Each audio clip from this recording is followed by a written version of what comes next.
This is the making of Charlie Weasley's Dragon Journal.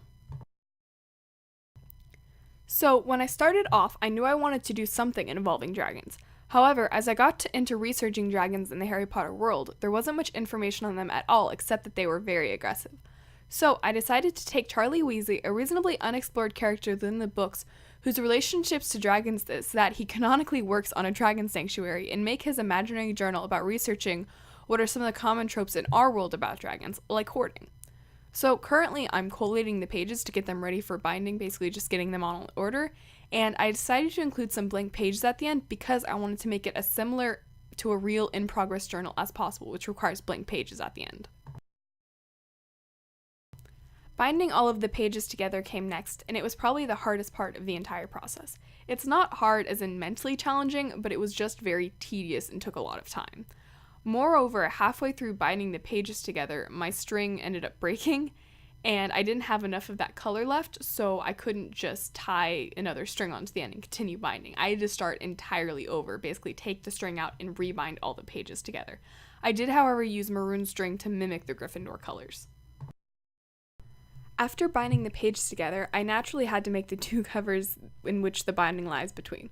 So, during cover making, I started off using tagboard that I cannibalized from a binder shown earlier in the video. As with a lot of items specific to bookbinding, I couldn't necessarily find specifically tagboard on its own, but using the tagboard from the binder worked out really well, surprisingly. On a different note, all of the Weasleys were Gryffindors, so I wanted that to show in the color scheme of the book. Thus, I chose maroon cardstock for the cover similar to the string that I chose earlier. However, instead of using that maroon color again for the spine, I used a bright red for some contrast. To get the binding feeling truly authentic, where I attached it on the inside, I added in an accent page sort of thing on the inside, like most books do. It wasn't the same color as the pages or of the covers, and it covered up the tagboard nicely. Next came my favorite part of the book, the weathering and drawing. So, what I'm doing right now is adding in a puncture mark that occurs around halfway in the book. It was design-wise important for me to put this in as Charlie Weasley is surrounded by dragons, and although the book would probably be spelled against typical wear and tear, one would think that there would have been some sort of accident there, especially given that he's on a dragon sanctuary. Along the same line of thought, I added some light scratch marks on the cover of the book, just using some clay tools that I had lying around. After finishing the bite mark and the scratches, I drew upon what my journals have looked like in the past, and I started filling out the journal with quick, sketchy drawings of the things Charlie Weasley would think about and find as he's on this dragon sanctuary.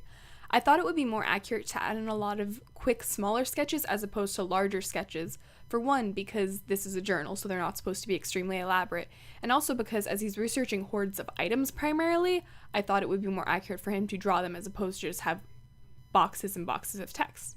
Moreover, I did the sketches in pen as opposed to watercolor because I wanted to make it more accurate as to what one would have on hand when traveling. The last stage of the book was giving the pages a true wizarding feel by making them similar to parchment. To give them that yellowed, crinkly feel, I used a mixture of coffee grounds and water and did a light wash over the page's edges. I did the outer corners at first because I was worried about the integrity of the binding, but I did eventually go back and do the middles of the pages after the edges were completely dry. Moreover, after it dried completely, it was done.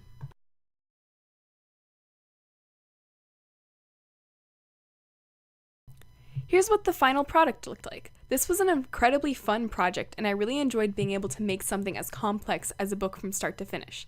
Thanks for watching, and I hope you enjoyed!